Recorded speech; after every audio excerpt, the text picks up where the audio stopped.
প্রথমে কবিতা উৎসব ক্রিয়েশনের সকল দর্শক বন্ধুদের শুভেচ্ছা, ভালোবাসা, প্রীতি, নমস্কার ও সালাম জানিয়ে আরম্ভ করছি আজকে ধারাবাহিক ঐতিহাসিক গবেষণাধর্মী মনস্তাত্ত্বিক উপন্যাস শিলাবতী চরে বৃত্তান্ত। দর্শক ধরে সূত্র ধরিয়ে দিতে অল্প কথা বলে নিচ্ছি, কারণ ইতিপূর্বেও আরো 4টি পর্ব সম্প্রচারিত হয়েছে।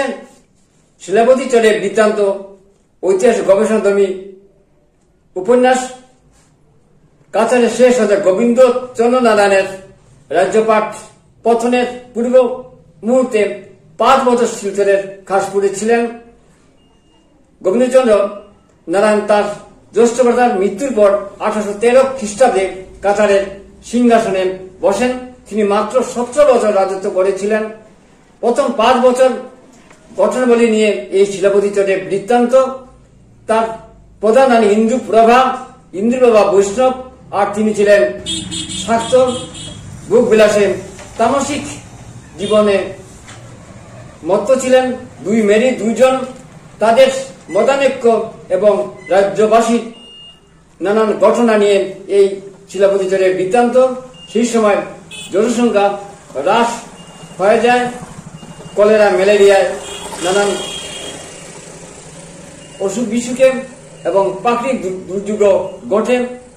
এই মোকাবেলা কিভাবে করেছিলেন ইন্দ্রপ্রভা তা সমস্ত উপন্যাসে বিবৃত রয়েছে। একজন ভোগবাদী গোবিন্দচন্দ্র নারায়ণ আর ইন্দ্রপ্রভা বৈষ্ণব, 2 মেরি 2 জন, তাদের জীবন যাপন এবং রাজ্যবাসী নানা সংকট নিয়ে উপন্যাস উপস্থাপন করার চেষ্টা করেছি। পরবর্তী সময়ে গোবিন্দ নারায়ণ কাটিগড়ার সৈনিকরা চলে যান, সেখানে আততায়ী হতে তার মৃত্যু ঘটে। তাহলে আজকের পর্ব আরম্ভ করতে যাচ্ছি, শুনুন। সারা রাত্রি জেগে ভোরবেলা ঘুমানো ভালো নয়। কারুকাজ করা পালঙ্কে পিঠটা ঠেস দিয়ে ঘুমিয়ে পড়েছিলেন মহারাজা গোবিন্দচন্দ্র। ইন্দ্রপ্রভা আবার পায়চারি করতে করতে যতই ভাবতেন ততই আরো নিজেকে নিয়ে জড়িয়ে পড়েছেন। কালী নিপন্ন লাঠিয়ালকে নিয়ে শিলাবতী চর দেখতে আসতে হবে। কবিরাজকে আনতে ইম্ফলে লোক পাঠাতে হবে। তার বাল্য কৈশোরের স্মৃতিতে সবকিছুই আজও আসছে। ছোটবেলা তার অসুখ বিসুখ ছাড়তই না। সেই সময় রাজ কবিরাজ যে পরিচয়টা কিভাবে সুস্থ হয়ে উঠেছিলেন সেটা ভাবলে আজও অবাক লাগে। ইম্ফলে কবিরাজা দক্ষ, ইম্ফলে খন্ডল অর্থাৎ কবিরাজের খ্যাতি দেশ বিদেশে ছড়িয়ে আছে। মমতাজ মিয়া সিহত থেকে ধান কিনতে আসে। মমতাজদের বলতে হবে এখানে ওরা এসে বন কেটে বসত গড়ে তুলুক, এখানে এসে বন কেটে বসত গড়ে তুলুক, এখানে এসে ব্যবসা করুক, নতুবা এই অঞ্চলে জনশূন্য কাকা হয়ে যাবে, ভয়ে মানুষ পালাবে। প্রজাকে আত্মবিশ্বাসের কথা বারবার বলতে হবে। শিলাবতী চরে আটকে পড়া মানুষ, মরা পচা মানুষগুলো তুলে এনে মাটির পুঁতে দিতে হবে, নতুবা আরো রোগ ছড়াবে। এই ভাবনা ইন্দ্রপ্রভার মনে সারাক্ষণ ঘুরছে। এই ভাবনা নিয়েই স্নানাগারে চলে গেলেন তিনি। ইন্দ্রপ্রভা প্রতিদিন ভোরবেলা স্নান করেন। তিনি আজও তা থেকে ব্যতিক্রম নয়। অনুদিনের মতো স্নান সেরে কীর্তন গান গাইতে লাগলেন। অনঙ্গ বন্ধন গীত, কৃষ্ণ গোপী চিত্ত বিললিত কুণ্ডল শ্রবণে, গোপিকা উদ্যমগিরি চলে সব ব্রজনারী, যাতে আছে মদন মোহন শারদ পার্বণ নিশি, শ্রীকৃষ্ণময় 10 দিশি চলে গোপী বৃন্দাবন, প্রতি এই রসে বঞ্চিত অনুগ্রহে আকাঙ্ক্ষিত শ্রী গোবিন্দচন্দ্র নরপতি। এই গানটি এই প্রসঙ্গসূত্র গোবিন্দচন্দ্রের রাসোৎসব লীলামৃত থেকে নেওয়া হয়েছে। কিছুক্ষণ আগে ঠাকুরগড়ে রাধা বল্লভের সামনে পুজোর ফুল রেখে গেছে সুহাসিনী মালি। কিছুক্ষণ আগে ঠাকুরগড়ে রাধা বল্লভের সামনে পুজোর ফুল রেখে গেছেন সুহাসিনী মালি। এই কীর্তন গানটি কি সুন্দর মহারাজা লিখেছিলেন। মহারাজের লেখা গান গাইতে গাইতে খুব আনন্দ পান ইন্দ্রপ্রভা, আবেগে আপ্লুত হয়ে ঠাকুর করে কীর্তন গাইতে গাইতে লুটিয়ে পড়েছেন ইন্দুপ্রভা রাধা বল্লভের সামনে, তার পায়ের কাছে। আবেগে আপ্লুত হয়ে ঠাকুর করে কীর্তন গাইতে গাইতে লুটিয়ে পড়েছেন ইন্দুপ্রভা রাধা বল্লভের সামনে, তার পায়ের কাছে। কীর্তন গানের শারদ শুনে ঘুম ভেঙেছেন গোবিন্দচন্দ্রের। আলোয় ভেসে গেছে রাজমহল। সেই সময় গোবিন্দচন্দ্র নারায়ণ ঠাকুরগড়ের কাছে এসে রাধা বল্লভকে প্রণাম করে ডাকলেন, ইন্দু, ইন্দু, তুমি খুব সুন্দর গান গাইতে পারো, আমার মনটা ভরে গেল। ইন্দুপ্রভা ফিরে তাকালেন গোবিন্দচন্দ্রের দিকে। কি বলতে হঠাৎ আবার চুপ হয়ে গেলেন। ইন্দুপ্রভা বলতে চেয়েছিলেন, তুমি যদি আমার কীর্তন ভালোবাসো তা সারারাত্রির নাট মন্দিরে বিমবতীর গান শুনতে যেতে, তার নাচ দেখতে পাগল হয়ে যাও কেন? নাট মন্দিরে বিমল গান শুনতে যেতে, তার নাচ দেখতে পাগল হয়ে যাও কেন? অভিমানে তার ঠোঁট কাঁপলো, চোখ তার ছলছল হয়ে কিছুক্ষণ তাকে থাকলে কিছু বললে না। গোবিন্দচন্দ্র জানেন ইন্দুপ্রভা অভিমান করেছেন গতকাল নাট মন্দিরে বিমবতীর সঙ্গে রাত্রিরে থাকার জন্য।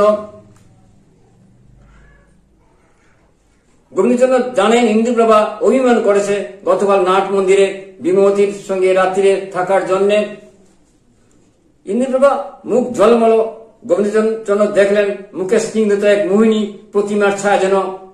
তখন ইন্দুপ্রভা মনের দিকে তাকিয়ে বলেন, আপনি দাঁড়িয়ে এতক্ষণ রয়েছেন, সামনে চেয়ারে বসুন, ঠাকুর করে প্রসাদ নেব। তখন ইন্দুপ্রভা মনের দিকে তাকিয়ে বলেন, আপনি দাঁড়িয়ে এতক্ষণ রয়েছেন, সামনে চেয়ারে বসুন, ঠাকুর করে প্রসাদ দেব। মহারাজ তাকে ভাবলেন ইন্দুপ্রভা যেন আগুনের স্পর্শ, তাকে ছুঁয়ে শুদ্ধ হতে হয়, বেশি নালে অর্থাৎ তাকে গাঁটাগাঁটি করলে ঝলসে দেবে সবকিছু। কখন থেকে ক্রমাগত রেখে যাচ্ছে ঝুলানো মায়নাটা পিঞ্জিরায়। ইন্দুপ্রভা ও কি মুক্তি চান, ওদের কুকিলও ডাকছে। এই সংসার নিয়ম আবেষ্টনীর ভেতর থেকে কি জানি, একজন পাটরানীর এত বৈরাগ্য ভালো নয়। ইন্দুপ্রভা ঠাকুর করে থালায় প্রসাদ নিয়ে আসলেন গোবিন্দচন্দ্রের কাছে। এই প্রসাদ দিতে তার আনন্দ হয়। কোন দাসীকে এই কাজ করতে কখনো দেন না তিনি।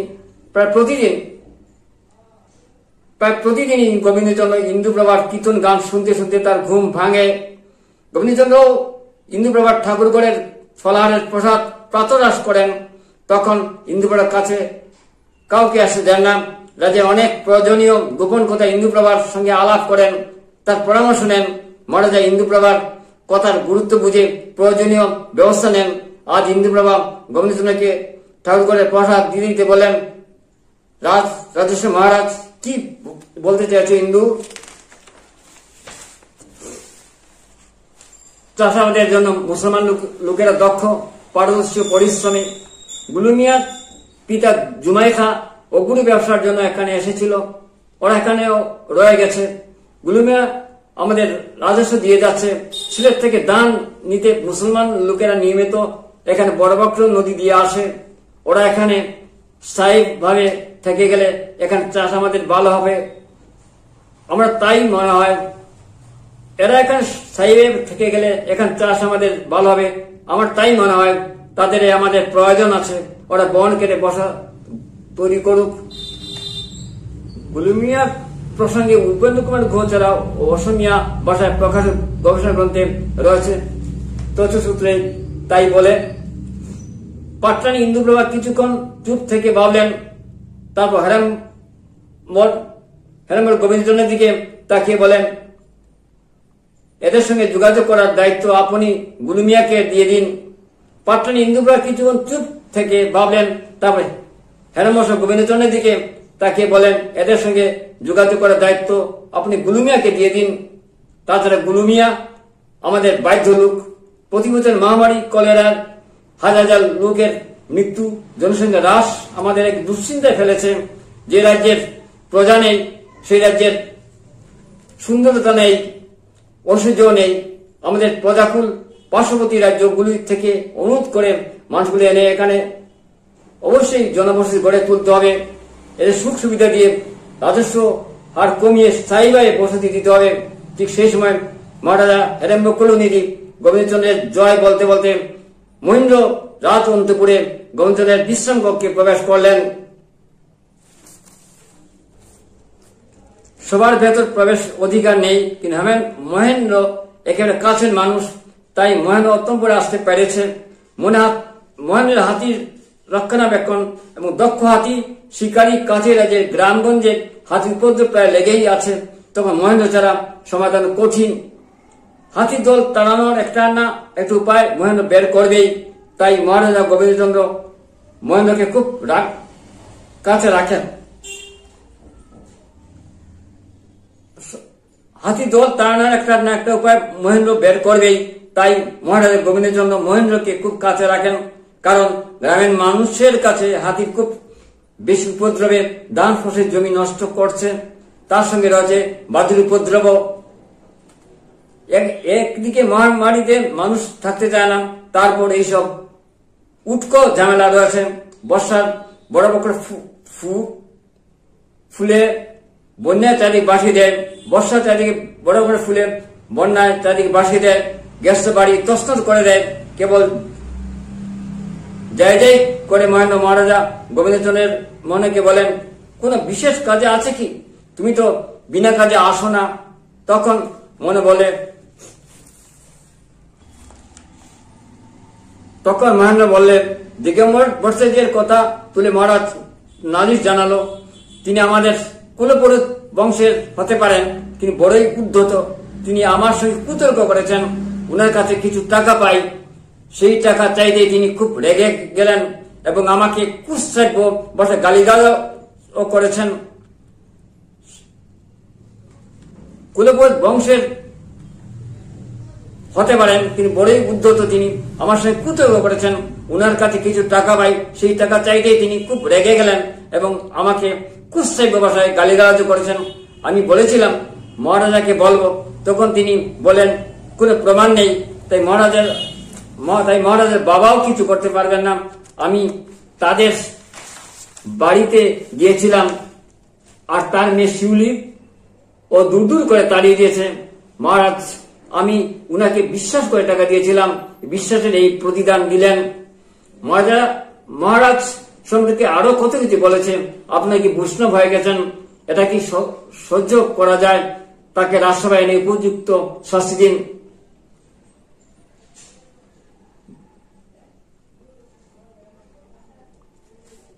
মহেন্দ্র একটা আস্ত শয়তান, মহারাজকে বিপদে পড়ে যেতে করেছে, কুমন্ত্রণা দিচ্ছে।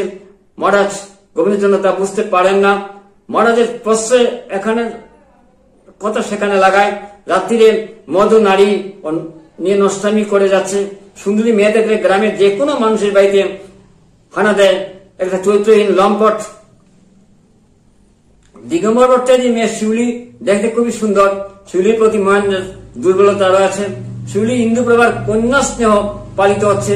দিগম্বর ভট্টাচার্য শাস্ত্রপাঠ ইত্যাদি নানা কারণে রাজবাড়ি নিয়মিত আসেন। রাজবাড়ির সঙ্গে দিগম্বর ভট্টাচার্যের খুব ঘনিষ্ঠতা রয়েছে।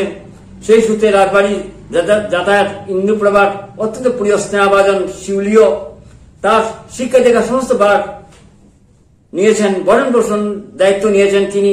দিগম্বর ভট্টাচার্য অর্থ কষ্ট রয়েছে, বয়সে হওয়ার জন্য ঠিকমতো যাজনজনক কর্ম করতে পারেন না।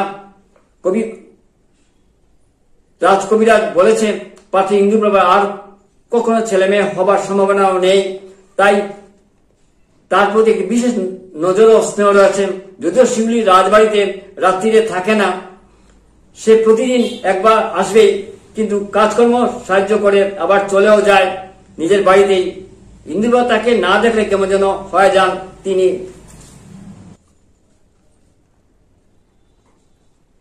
সবসময় রানীমার কাছাকাছি থাকে। সারাক্ষণ তুতা পাখির মতো কত কত কথা বলে ইন্দুপ্রভা ও মা মেয়ের মতো মুক্ত মনে কথা বলেন শিউলির সঙ্গে। সেই সময় ব্যক্তিত্বময়ী রানী মা থাকেন না, তিনি তখন হয়ে যান এক স্নেহময়ী মা। রাজমাতা ইন্দুপ্রভা মহেন্দ্রকে বলেন, আমি সব জানি। রাজমাতা ইন্দুপ্রভা মহেন্দ্রকে বলেন, আমি সব জানি। শিউলি কেঁদে কেঁদে আমাকে বলেছে সে রাস্তাঘাটে নানান কুপ্রস্তাব দিচ্ছে।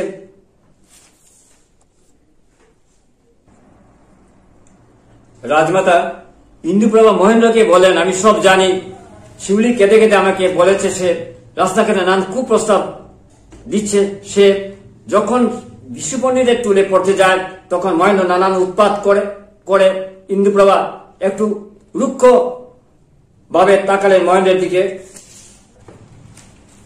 কেঁদে কেঁদে শিউলি আরো বলেছে আমায়, কেঁদে কেঁদে শিউলি আরো আমাকে বলেছেন, রাজমাতা আমাকে রক্ষা করুন। মহেন্দ্র আমাকে শ্বাস দিয়েছে, এই কথা যদি 5 কান হয় তাহলে তার বাবাকে অযথা হয়রান করবে, বেশি বাড়াবাড়ি করলে মেরে ফেলতে পারে। মহেন্দ্র প্রায় তাকে বলে অন্ধকার সে লোক পাঠাবে, বাগান বাড়িতে যেতে হবে, নতুবা তার রক্ষা নেই। শুধু কি তাই, আমি বাগান বাড়িতে তার কথা মতো না গেলে মহারাজের কাছে আনিয়ে বানিয়ে কথা বলেও নালিশ করবে, আমাদের ঘর বাড়ি আগুন দেবে, হাতি দল দিয়ে আমাদের ফসল নষ্ট করবে। মহারানী ইন্দুপ্রভা এইসব কথা বলতে বলতে রেগে খেপে উঠেন। তখন শিউলিকে বলেছিলাম, দেখি কি করতে পারে, আমি আছি না, তুমি ভয় পেও না শিউলি, আমি আছি শিউলি, তোমার কোনো ভয় ডর নেই। তাই একটু রুক্ষভাবে তিনি মহেন্দ্রের দিকে তাকালেন। আগামীকাল রাজসভায় যা কিছু বলার বলো। মহেন্দ্র, মহারাজের শরীর আজ ভালো নয়, এখন যেতে পারো। আজ এখানেই শেষ করছি। কবিতা উৎসব এডুকেশন অনুষ্ঠান শুনুন, দেখুন, আমাদের পাশে থাকুন। প্রকৌশলগত ত্রুটি থাকা সত্ত্বেও, উপস্থাপনা খামতি থাকা সত্ত্বেও দেশে বিদেশের হাজার হাজার দর্শক এই অনুষ্ঠান দেখে থাকেন, আপনিও দেখুন, দেখতে থাকুন, ভালো লাগবেই। আমাদের চ্যানেল কবিতা চ্যানেল, তবু আমরা এই ধরনের অনুষ্ঠান উপস্থাপন করে থাকি। নমস্কার। আমাদের চ্যানেল কবিতা চ্যানেল, কবিতা হলো সুস্থ হয়ে থাকার অক্সিজেন। দেখে থাকুন, ভালো লাগবেই। নমস্কার।